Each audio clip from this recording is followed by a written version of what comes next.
Welcome all to Bits of the Backline, your local Omaha comedy podcast that examines the writing and development of comedy bits. To my right is the Paul Atreides of Creighton's English department. I am his Duncan, Idaho, though to be clear, I am Richard Jordan from the 80s Dune movie, not Jason Momoa. Clearly, I am a hideous, bald-headed nuisance as compared to Jason Momoa. You're too hard on yourself. Thanks, man. Give it up for the guy to my right, the co-host with the most, Caleb Jones. Woo! Hello. Hi, everyone. I love the Dune references. I saw that movie recently. It was great. The new one, really, I thought it was fantastic. What a cast.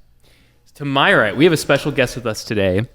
She's always an audience favorite at every show that she performs at. She has been called the Queen of Omaha Comedy. Yes. Ooh. We have Carmella Anderson, everyone. Please help me welcome Carmella. I'll clap for myself. Thank you. Yeah, thank you for being here. Glad you could make it. Thank you for having me. Yeah, we're really excited to talk with you. So just for a little bit of background, right? We've done I think we're at 3 episodes now. This will be the 4th, yeah. This will be the 4th. And we've kind of been taking an approach of just asking, comedians and people about their craft. So we're going to focus a lot on how you do what you do, how you make people laugh. We're going to ask about your thoughts on how you make the comedy, generally speaking. So okay, all right. We're excited to have you here. We're kind of going to go down that route. All right. And we're going to start with some questions. And actually, did you want to say your insight on the podcast? So we do have fans of the pod that have been kind of asking us about where this came from, because it kind of appeared out of nowhere. We're not known people in the comedy scene. And so we thought it'd be worthwhile to just kind of explain for everybody why we're doing this, or why we kind of started this endeavor. Why are you doing this? Yeah. Well, so this is a little bit personal, but I had a heart transplant last year because of a genetic cardiomyopathy. So it's just inherited. There was nothing wrong with my arteries or anything like that. And it was tough. I was in the middle of a pandemic. Only my wife could visit me in the hospital. But in order to motivate myself, I was thinking a lot about what do I need to have more of in my life to maximize it, or to be to feel more integrated into a community. And I knew I'm not really an improviser, and I'm not a good comedian or anything like that, but I knew there was this other thing that I could do that would be of service to the community or contribute to the community, or that was kind of the hope. But it was a way to be involved and to ask interesting people questions about their writing craft. So that was my whole thing. Yeah, and I mean, to go off that too, for me, I don't have a big background in comedy. I know that you're well known in the local scene. I pay a lot of people money. Right, exactly. I hate that. Sometimes that's what you have to do. That's what I do. Yeah. Well, it's working because people know your name, and this is all very new for me. The guests that we've had a chance to speak with, it's all been very sort of educational for me, and I've learned a lot about what they do, and I've been able to see more shows too. I've listened to your set, and for me, what I really like about this is that I'm learning something new, and I'm learning about a craft that I didn't realize as an outsider that has as much depth as it does. There's a lot of thought and effort and energy that goes into the craft that I wasn't really aware of before, and now I'm becoming more aware of that. So that's one thing that I've really liked about this, and one reason that I feel like we are diving into it. We want to learn that about local comedians. So to kind of start off, to learn a bit more about you, Dylan has kind of said during your showcase sets that you're a staple of the comedy community in Omaha. Oh wow! And so we're wondering, how long have you been doing this? Let's see. I started. I started in the early '90s. And I started back then, but then my life took a turn. I went down the let's do drugs alley. Right. And then when I finally got done being crazy, I said, hey, I'm gonna get myself together and I'm gonna try this comedy thing again. And here I am. Wow. Yeah. And what year was that where you kind of came back to it? What's the let me see. Skip it about let's say I don't know. No, he doesn't know. I don't know, 5, 6 years, maybe. Well, it definitely. Yeah, it definitely looks like, from what I've seen, I went back and watched some of your clips from recently. Yeah, I know it's always scary. Everyone always. So what did you think? What did you think? I thought it was great. I watched your performance at the Wired pub. That was that a couple weeks ago? Is that right? Was it in the summertime? I couldn't tell from the video. I think it had been posted like 2 weeks ago, I think. But regardless, I thought it was great. And something that I've noticed from like watching, those videos has been, I think your experience kind of shows when you're on stage, right? Like you seem pretty relaxed and you seem like kind of what's going on. People think I'm so relaxed. Yeah. And, but I'm really, I get the bubble guts. Yeah. I'm feeling like, oh my God, am I going to pass out? Then I have to stop my legs from doing the Elvis shake. Do you think that's like a good thing that you still get those nerves, or is it something that you wish would go away? I wish it would go away. Yeah. I wish I could just come up here, grab the mic, and do a set and kill, and just walk off like, yeah, I did that. No, I'm driving home like, what did I do? Oh my God, I forgot 5 jokes. Drive myself crazy. Yeah, it's interesting to hear you say that because. As someone like, I feel like a lot of performers probably wish they could get rid of those nerves. But also like it, at least to me, it seems like it keeps things sort of fresh and lively. And it keeps, it shows that you're excited, right? That you care about what you're doing. So I think it's interesting that like, it's maybe it's a good thing that those nerves are still there to an extent. But regardless, the way that you perform your jokes, they seem to be very controlled and like you're prepared for if something doesn't go right or when it does go right and how to react to it. When you need to change direction, this is the thing that I notice. You use your phone a lot on stage, at least during like the showcase sets. I'm trying to break away from that. I really am. But I just feel like my age, number one, that maybe I need to start taking Prevagen. I don't know. Maybe I need to stop smoking so much weed. I don't know. But it feels like, it's kind of like my safety blanket. And I need to let go of my safety blanket. I need to let it go. I will say that you use it really masterfully. There are a lot of comedians that kind of they'll have like a joke that doesn't get what they want or would expect, and they need to change direction. And Caleb and I have seen a lot of the Omaha comedy scene to this point, and a lot of comedians, you can kind of feel that they are treading water, and there is nothing of that. None of that vibe is like in your set when you got to change direction. So is that just like the accumulated effect of the years that you've been in it? And how do you do that, even though, as you said, you do get nervous? Oh yeah. Excuse me.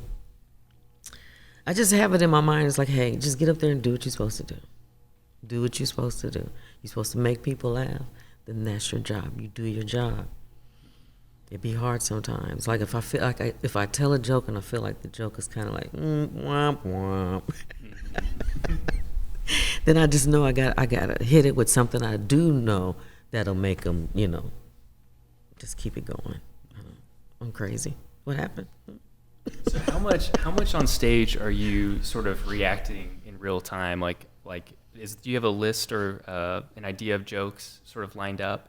And then if one doesn't work, are you like, okay, well, let me try this one then, and you kind of switch speed? Yeah. Okay. All the time. Wow. And then I liked, my process is, writing everything down. I write it down. I get my topics first, and then I'll go and I'll, add something to the topic, and then I try to, like, okay, just keep it in order. Just think of the order, and then as soon as I get on stage, all that order and preparations, that's out the window. That is so out the window, and I'm like, yeah, get it together. Yeah. Well, yeah. I wonder if like, do you find that to be like when you're on stage, is it easy for you just to focus on like the performance performance, like just be like, okay, I'm here now, I'm doing it. So is that why that list kind of goes away? Because in my mind, it'll click over to, hey, let's just have fun with it and see what happens. Right. I'm wondering about the writing process itself. Mm-hmm. Do you write at a particular time every day, or is it like just observational as you see things in the world, you write down that theme and then later you come back to it? All the above. Yeah. All the above. I've got, if you're at my house, you'll see, like, what? She's got stickies everywhere, because I think of something. Oh, write it down, write it down, write it down. Notepads are full. I write on anything. If I think of something that's going to be funny or good, write it down, try to remember it. And then once I have a show, do I say it? No, because I forgot it. It seems like a nice approach to like, because that's something that like just in my day-to-day life, right? Like I'll think of something, I'll have a good idea about music or about something else, and I'll be like, I'll forget about it if I don't write it down. Do you ever like go back to your sticky notes and like find something and you're like, oh, hey, yeah, those are like, ooh, that's a gold gem right there. Yes, I'm gonna use that. Forgot I had that one. Mm-hmm. Yeah, that's great. Well, that was something that like Dylan at the end of the set, and then also so I saw 3 sets of yours. So like 2 of them were on YouTube, and then like the other one was from the other. You too hard. Wait a minute. I enjoy them. I think one was from Omaha from 2 years ago. Oh, that's The Wired, yeah. and then Yeah, when you do the cable show, that's a big challenge for me because you have to really keep it kind of PG, Right. and I'm a dirty comic. If you could say dirty comic. Yeah. But, I don't know.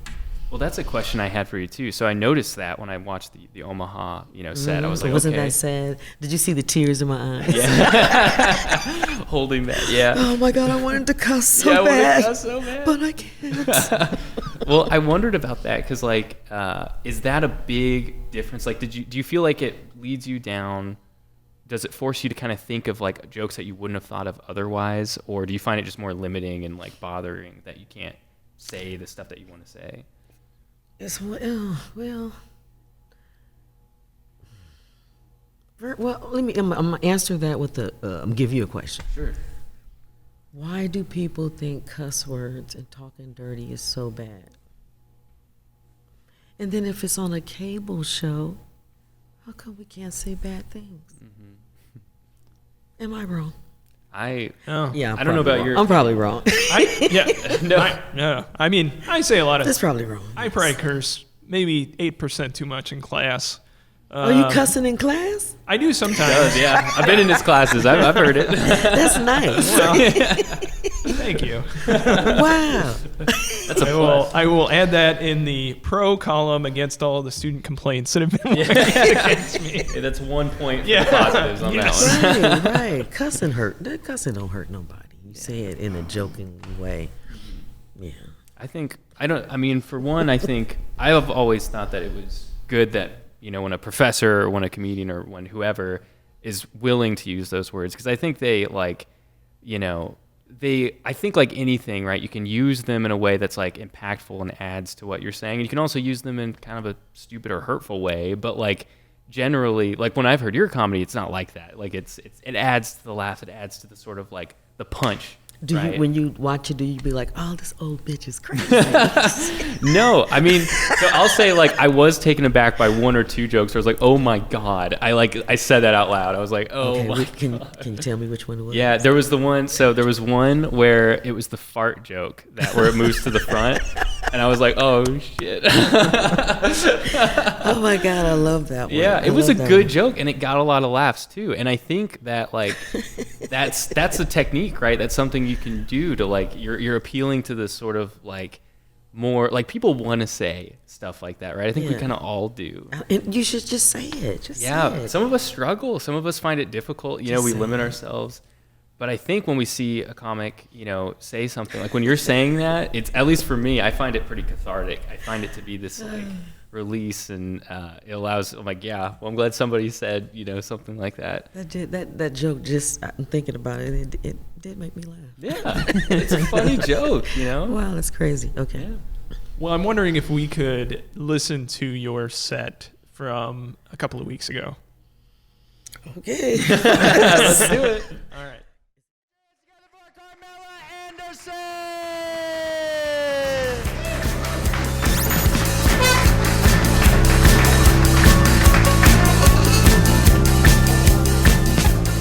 What's going on, everybody? This is the old bitch portion of the show. Listen, I don't know what's going over here in this little corner over here, but it looked like y'all should be busting down some, making some blunts or something. What's going on?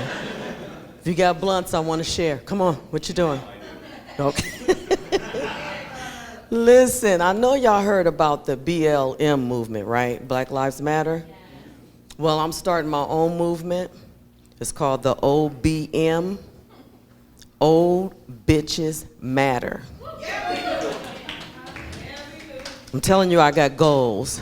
One of my goals is I want to start doing the commercials for Medicare. Because I think I can do it. I don't like the commercials that I see now. It's always some crazy little white lady and she's all like, yeah, Medicare really saved my life. I can do better than that. This is gonna be my commercial. When it's my turn, I'm gonna be like this. Medicare saved my motherfucking life. Thank you. But I recently got kicked off of the medical alert program because they said I was abusing it. And I was like, well, what do you mean I'm abusing it? And she was like, bitch, you know what the fuck I'm talking about. So I was like, all right. What I was doing, because I thought when you needed help, you press the button, someone comes out and saves you. Right? I was pressing the buttons when I ran out of weed and liquor. They'd be like, Miss Anderson, are you okay? I'd be like, yeah, listen, I'm good. But before you come over here, could you stop over off of 40th Street over there? They already know you're coming. Don't worry, I got your money, don't trip, just don't forget the papers. Yeah, they kicked me off for that shit right there. So everybody's getting ready for Halloween? Yeah, I feel you. I like Halloween. The only thing I don't understand about Halloween is when you live in a raggedy house, why do you pay money for Halloween decorations and your shit is already scary? I don't know, it just drives me crazy. I would like to watch the old 80s horror movies, so I'm really into the Candyman. I haven't seen the new one yet, right? But the old Candyman, the way he come in, with all the swarm of bees and shit, and he like standing on the bees coming in. I said, that is so fucking tight. I said, if I was a monster, I would want to come in on just a layer of cheesy poos, but I'd be there, ate half of them, so I'd be all, oh, wait a minute, hold on, I'm going to fall. So I was like, okay. And then the other movie, now I don't even know if I want to go see this motherfucker, Halloween with Michael Myers. First of all, I want to know what type of motherfucker vitamins is he taking? Because he has been stabbed, shot, cut up, blown up, in a fire, head chopped off, and he's still back killing. Listen, I want her to just move out of the country here. I want to see Michael Myers over in France trying to kill some motherfuckers. I don't know. Huh? What? Okay. And besides that, when he's coming and they make that little shh, shh, shh, shh, shh, shh, shh, shh, shh, shh. It's a bitch that work in my department, and her ass is fat like I am. And every time she walk behind me, her pants make that shh, shh, shh, shh, shh, shh. So I'm sitting at work and I'm here to shh, shh, shh. I'll be like, bitch, I don't know, what are we doing? Oh, hate her.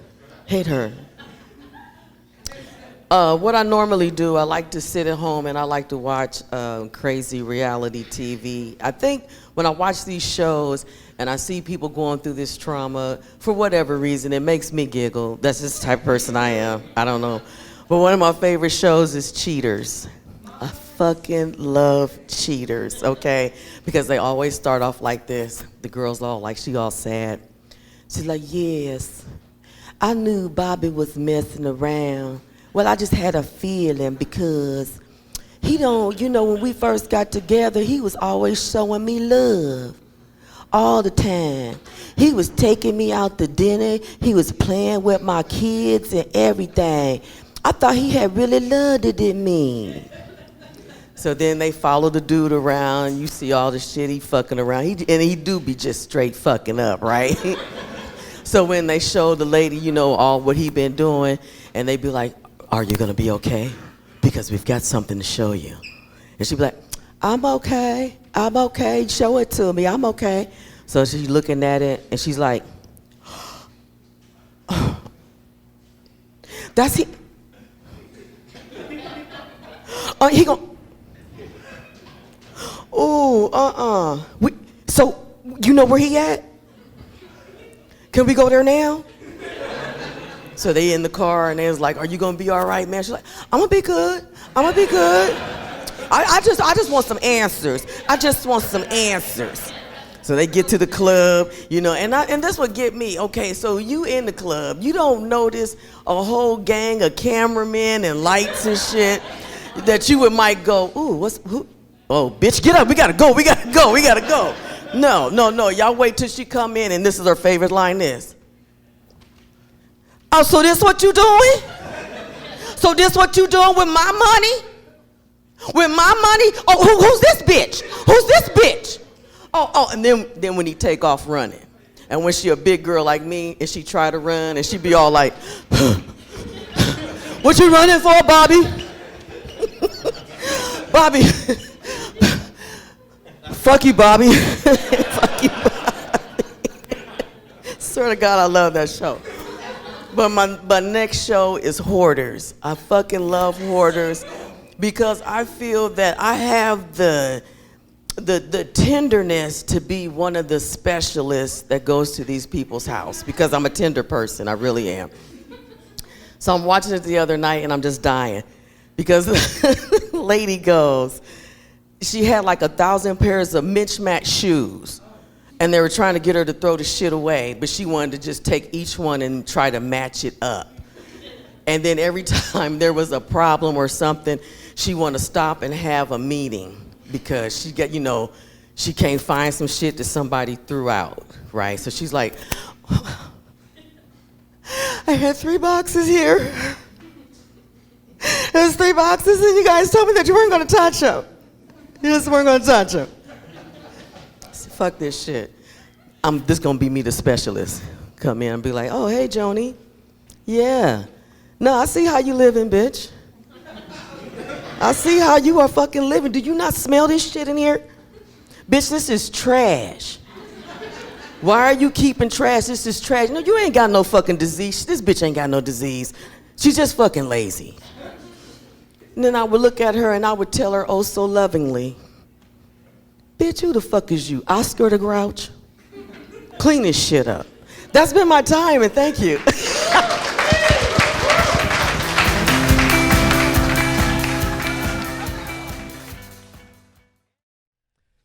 So we just listened to your set, and you went through the most the greatest range of emotions of any guest that we've seen so far. And so I was wondering, what was that like for you? It's always hard for me to watch myself, to hear myself. And when you just played it back, I was like, okay, first of all, I sound like a man. I don't know, but that's all right. It was just, it automatically made me start thinking of the jokes that I forgot. So I was like counting over here. It was like three good ones that I, skipped over. Right. That was hard to listen to. I don't know why it was hard to listen to, but it made me giggle. Yeah. Well, it's and the other thing too is, we as an audience don't know, the jokes that you're leaving out. And so for us, it's like everything feels very streamlined, Yes. like everything feels like it's moving smoothly and purposefully, So and it's interesting too that because this is something every time we have a guest and we play this set, everyone's always like, like what? I don't know about this. Yeah, like what am I doing? I know, and like it's an interesting phenomenon because like I've listened to it, several times, and so has Josh, and and the people in the audience are laughing, like we're enjoying it, and I think all those little thoughts, they're so human, to have. Like we all think. We're all so critical of ourselves. Oh man. But it's just interesting to see that, like I know it's hard, but like you're also not the only person who's done that. Like our other guests have too. Good. I'm not alone. Yeah, it's normal, Yeah. There's a parallel to teaching there too. I think that for people, especially the ones that like plan meticulously, you're going to leave the classroom 60% of the time going, God, I messed up that lesson. And it's probably the case that nobody knows, and you're the only one who knows, and you'll like beat yourself up for it. But the fact that your inner monologue was like joke 2, joke 3, so on and so forth it's really telling about the way that we perceive ourselves in relation to any kind of audience. Mm-hmm. Yeah. Exactly. I wanted to ask some questions about some of your jokes in particular. So, one thing that I noticed is it seems like you have a lot of like compassion for the people of focus, like the Michael Myers like shh thing. Like you're making fun of this like coworker, right? Well, because it'd be the pants. Right. When the pants are loud. Yeah. And one day I was walking to get some coffee, and I was like, "Bitch, ain't your pants going?" Shh, shh, shh, shh, shh. It's a great joke, man. So I was like, wow. Yeah, but she would walk behind me all the time, and I'd be like, do I run? She would, no, okay, that's just her. Right. It's too much in a day. I think it's very fascinating how like every joke like that, that you made, and there was a focus, right? Even like to the cheaters, like person, and it all comes from this place. Like I never felt like you were like punching down at someone, right? No. Like I had this sense that you really respected, the people you were kind of making fun of, but like, and that's just me. My jokes come from reality, stuff I've been through, stuff I see on TV. I'll be like, oh, that's pretty funny. My thoughts, I'm crazy. No, I see that. I feel like that's part of your writing ethic, though, is this like self-deprecation to let the audience know that you do have this, just this recognition that people go through things at hard times, and that that can really be those things can be pretty difficult. See, what I like to do is like when I get up on stage, and if I'm make fun of me, my weight, or whatever, I like to do that. So then that takes the pressure off the audience members from going,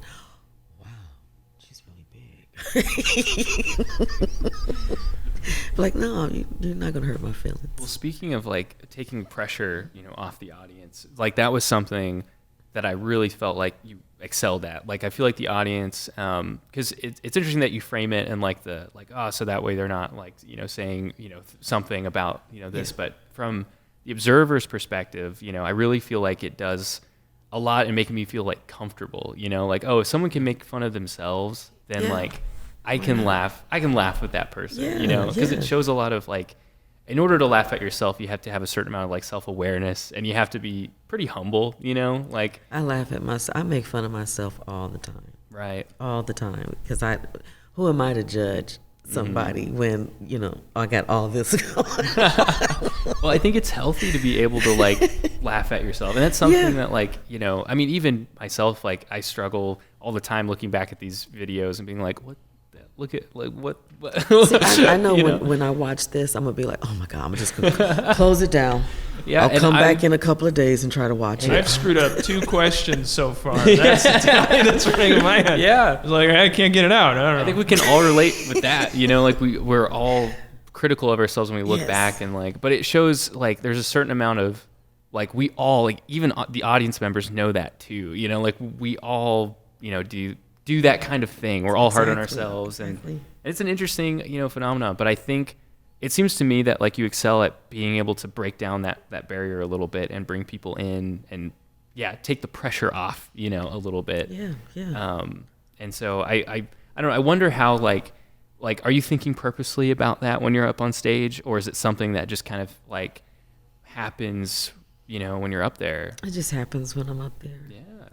I release my magic. Yeah. Yeah. Okay, so I have a question about one joke in particular where you do this. Give it to me. I thought it was really interesting, the Hoarders Joke. Oh, okay. Because at the beginning you say, oh, I should be one of the hosts of that show because I'm a really tender person. Right. And then at the end, you call the lady Oscar the Grouch. and then you say, yeah, because that's how I show my tenderness. And what I want to know is, I get the vibe that you are a really tender person, and you're really compassionate. Okay. Tough love. Yeah. Because it struck me where I was like, I wonder if it's almost easier to take the responsibility for being like the bad guy, so to speak, in that joke onto yourself rather than saying the thing that you really are, which is like a really nice person who gives a lot of their time. You're going to see me on Hoarders one day. You're going to be like, oh my gosh, she did become a specialist.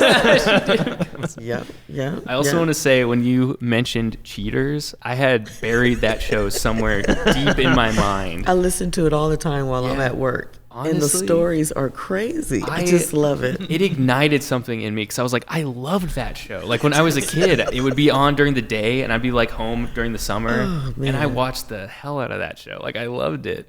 And it just ignited something like, oh my gosh. It just be the people on there, and they be so sincere, and it'd be like, I just knew that, I didn't really know, but I kind of felt he was playing on me. And I just need y'all to find out what's going on, cuz. There's such an earnestness about a lot of it too. Like and then when they show the guy is really, or the girl is really out here just actually cheating. Like they're actually terrible people. That's the best part. I'm like, wow. And then I love when they get caught and they go, when they look at the video and they go, that ain't me. That isn't me though. Man, that ain't me, man. That is not me, man. Like you're on film. Oh, who? I don't know who that is.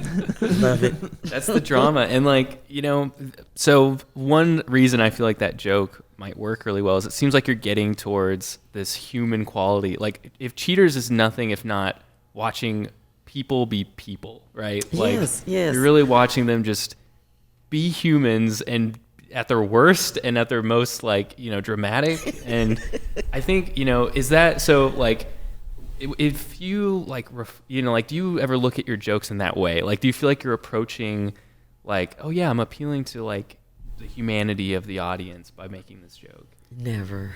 I did a joke. Well, I have a joke, and it's about. It's kind of ties in with Bill Cosby. Oh, I see.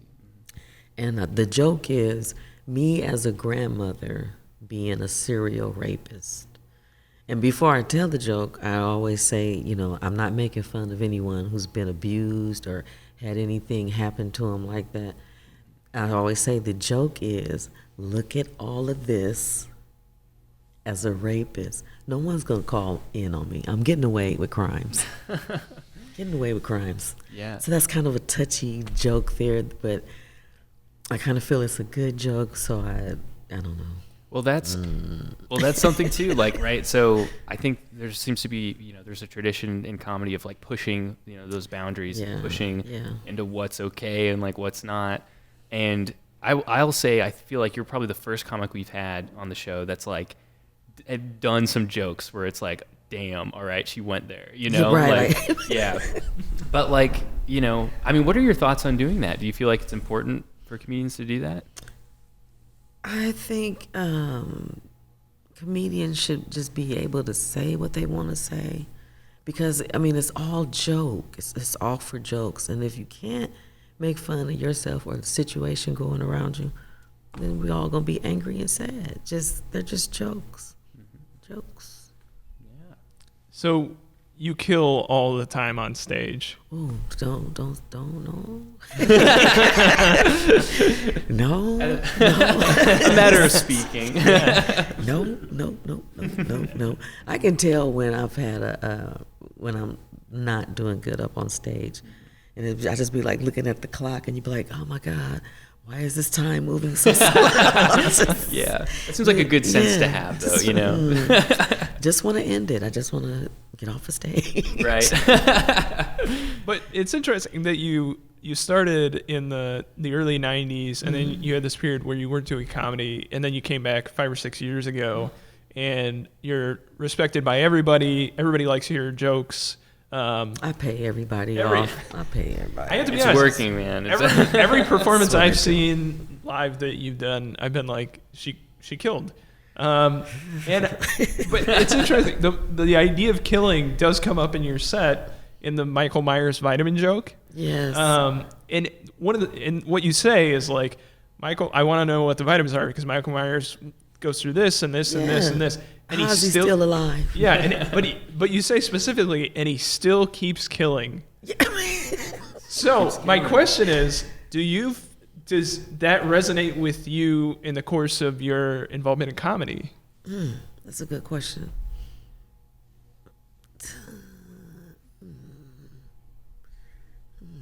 I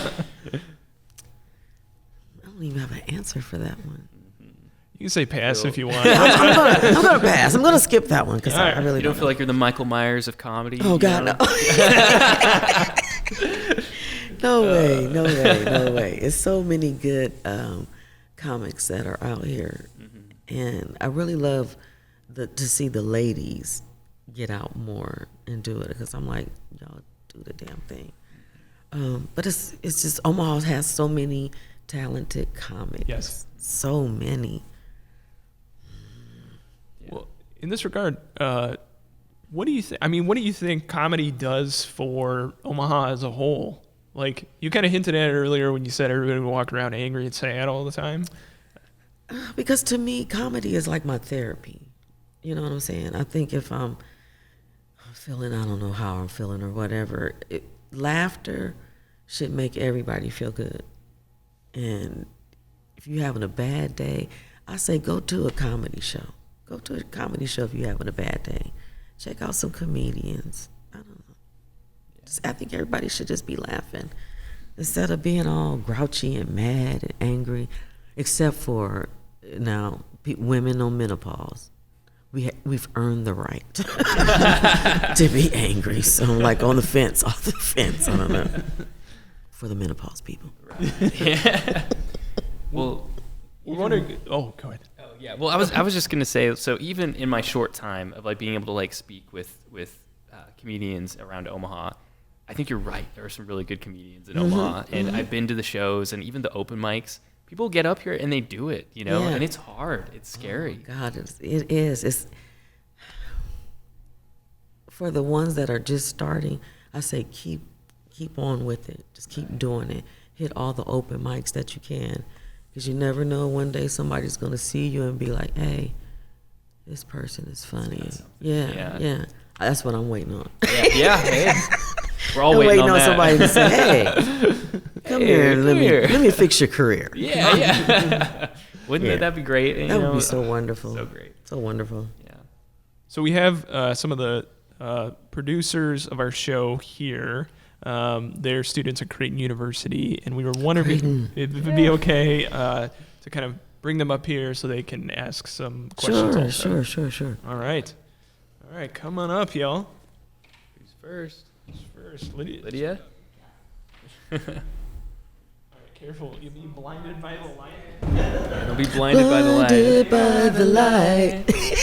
What's the next lyric? Is it like lit up like a deucer, right? I think it's deucer. Okay, we're gonna Yeah, work because on it's like it, a car. I think it's a car. I think that's what it is. It's like a model of car. Now you know that's gonna be on my mind. I all know. the rest Well, I of had the to day. figure it out. Okay. I thought it was like doucher or something. Like It's very different hearing it through the headphones. I know. than Yeah, just- it's kind of uncanny. Yeah. Jeez. It's gonna be thinking about it all day now. Yeah, it's in my mind. Thank you. Yeah.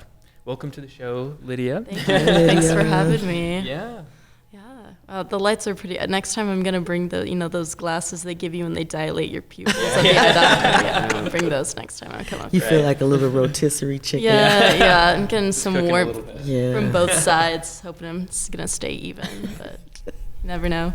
Well, Do you have some questions I- prepared for Carmela? I do have some questions. Alright. I also have one question that was just kind of sparked for me that I think that I want to ask first, Okay. which was Joshua was asking you about like what comedy has done for Omaha, but you mentioned like comedy and women, and I was wondering what you think that comedy has done for women. I think it has given them the courage to get on out and do it.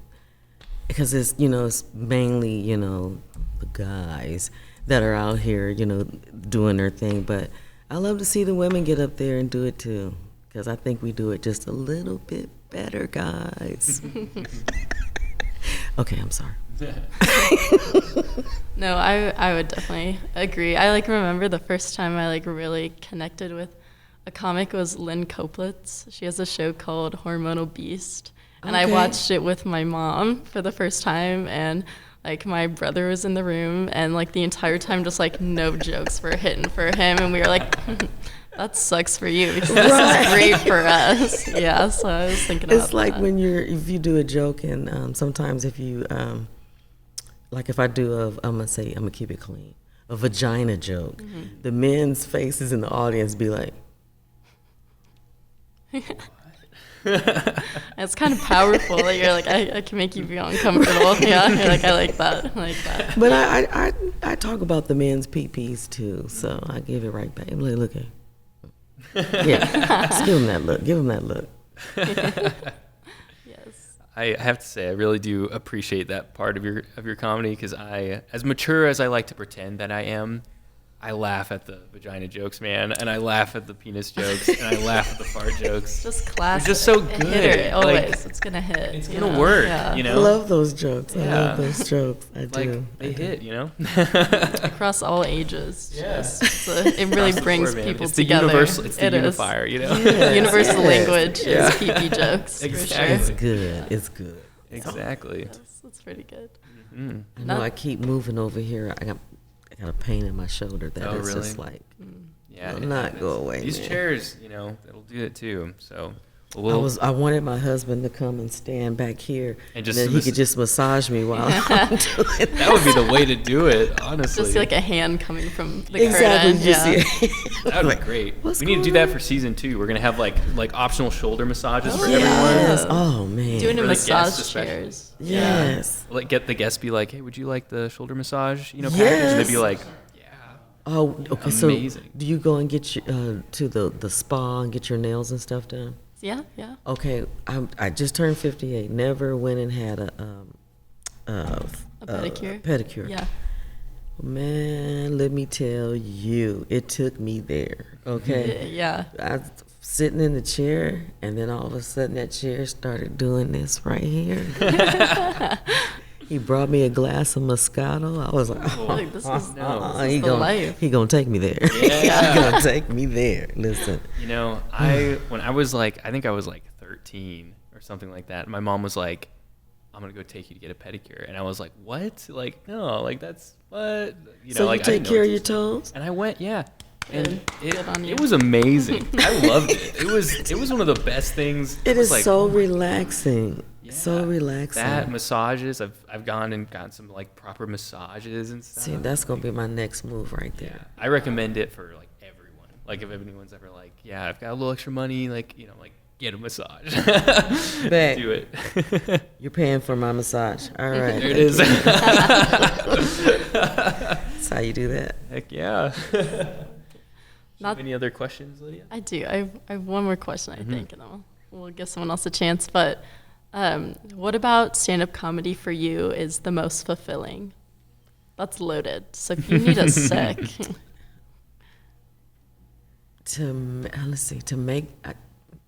To hear the laughter.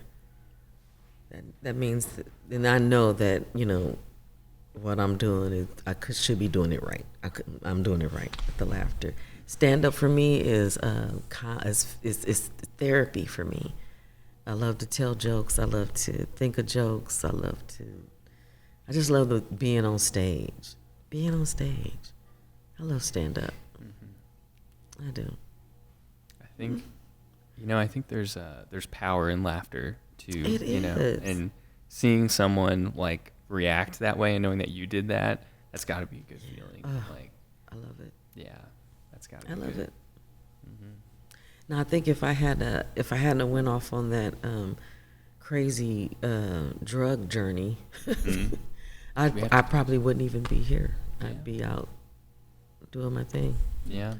With a younger man. He's getting a massage. He's not paying fine. attention. Yeah. He's thinking about the massage. Yeah, he's thinking about that now, so massage. He's that's like, all. yeah, that sounds good. You know what's going through his mind right now. He's like, yeah, bitch, you just shut your ass up. All right. That's fantastic. Oh my goodness. I love it. Awesome. Yeah, well, thank you so much. Yeah. Thank you. Yeah. I think Nathan has a question or two. Gonna get him on as well. All right, Nathan. Gonna have the whole crew, man. All right. Yeah. You have learned. Welcome to the show. Thank you. I guess my first of two questions for you would be, how do you judge whether or not one of your sets was good or bad? Is it just like kind of merely by just feeling, or do you have? I can feel it. And I don't like that feeling. Yeah.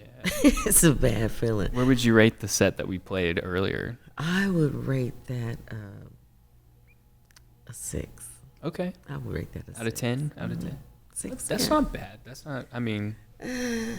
That just means like, I thought that was pretty good. So I'd love to see a 10 one day, Me too. We're all waiting for that, huh? Yeah, me too. I like to see that 10. Yeah. Yeah. Yeah, and I must imagine like kind of getting up on stage must be like really stressful. And kind of before you start your set, what would you say is like your strategy of sorts when like to calm yourself down? Calm myself down.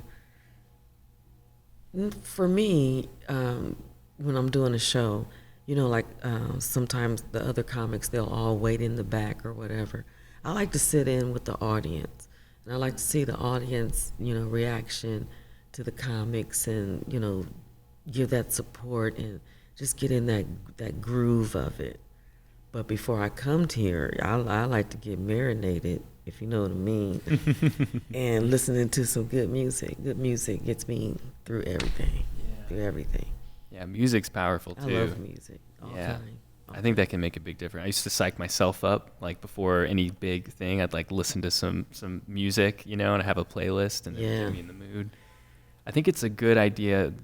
You mentioned like sitting in with the audience. Mm-hmm. That's something that has kind of relaxed me before, because you get the feeling that, these are humans, like you can literally sit next to them and like hear them and laugh with them, and it reminds me that like those people I'm talking to they're just people, like they're there and I could have a conversation with them, it makes them a little less scary, I think. Well, one time we were here at the Backline and I was sitting in the audience and I was sitting next to a lady and she complained and she complained and she complained through everybody's set. She complained. She was just like, oh, what are they doing? What they doing? Oh, God, I can't believe I paid money to come in here. I mean, she was killing it. Oh, God. So I'm sitting next to her, and I'm just like, oh, God, I better do good. I better do good. And when I got done with my set and I walked back to my chair, she looked at me and she said, bitch, you didn't even tell me you was a comedian. She'd realized she was complaining to you all I was the time. like, listen, why would I tell you I'm a comedian? You were complaining the whole time. I'm gonna keep that. I'm quiet. I'm good. I love that so much.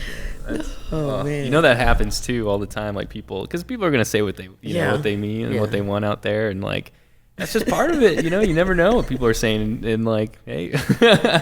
Oh, she was ripping every comic. She was ripping them. Yeah. And I was like, ooh. When I said, hey, so how did I do then? What'd she say? She's What'd she like, say?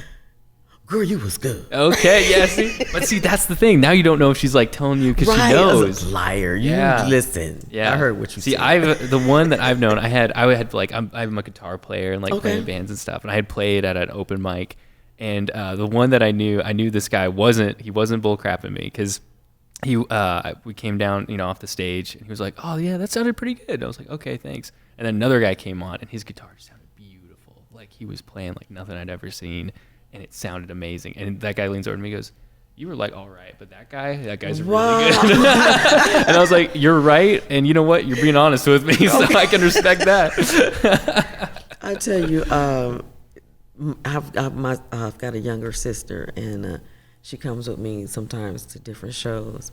And listen, and if I don't do good, ooh man, she gets in my ass. She's honest with you. She's like, yeah. hey, what was that? What the hell was that joke? He was like, you know better than that. You can do better than that. What was that? I was like, all right, I'm gonna get it together. I'll do better. I'm gonna do better.